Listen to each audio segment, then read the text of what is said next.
ప్రముఖ కార్ల తయారీ సంస్థ టెస్లా ప్రతిష్టాత్మకంగా తీసుకువచ్చిన సైబర్ ట్రక్ సామర్థ్యాన్ని పరీక్షించబోయిన ఒక యజమానికి చేదు అనుభవం ఎదురైంది. వాహనంలోని వేడ్ మోడ్ అంటే నీటిలో ప్రయాణించే తేలియాడే ఫీచర్ పనితీరును స్వయంగా పరీక్షించేందుకు ఓ వినియోగదారుడు తన ట్రక్ను అమెరికాలోని టెక్సాస్ సరస్సులోకి నడిపాడు.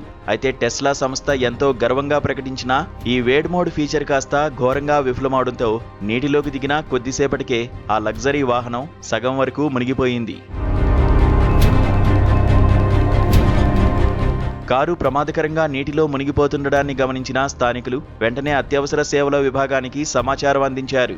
ఘటనా స్థలానికి చేరుకున్న ఫైర్ డిపార్ట్మెంట్ సిబ్బంది తీవ్రంగా శ్రమించి ట్రక్కులో చిక్కుకుపోయిన వారిని క్షేమంగా రక్షించారు. అనంతరం రెస్క్యూ సిబ్బంది సహాయంతో నీటిలో మునిగిన ఆ భారీ సైబర్ ట్రక్ను క్రేన్ల ద్వారా సరస్సు వెలుపలికి తీసుకువచ్చారు.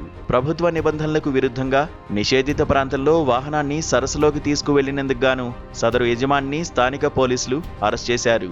Cyber truck of road settings లో ఒకటైన వేడ్ మోడ్ సామర్థ్యంపై నమ్మకంతోనే తాను ఉద్దేశపూర్వకంగా వాహనాన్ని నీటిలోకి నడిపినట్లు డ్రైవర్ విచారణలో పోలీసులకు తెలిపాడు.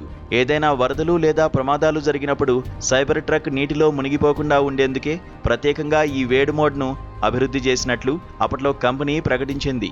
ఈ ఫీచర్ ఆటోమేటిక్గా యాక్టివేట్ అవ్వదని, అవసరాన్ని బట్టి డ్రైవర్ మాన్యువల్గా ఆన్ చేసుకోవాల్సి ఉంటుందని టెస్లా సూచించింది. అత్యంత సురక్షితమైనదిగా భావించిన ఈ అధునాతన ఫీచర్ క్షేత్రస్థాయిలో విఫలమవడంతో టెస్లా టెక్నాలజీపై నెటిజన్లు పెదవి విరుస్తున్నారు. దీనికి సంబంధించిన వీడియో ప్రస్తుతం సోషల్ మీడియాలో విపరీతంగా వైరల్ అవుతోంది. కంపెనీలు తమ ప్రచార చిత్రాల్లో చూపించే ఫీచర్లను క్షేత్రస్థాయిలో గుడ్డిగా నమ్మి ఇలాంటి సాహసాలు చేయకూడదని ఈ ఉదంతం ద్వారా మరోసారి రుజువైంది.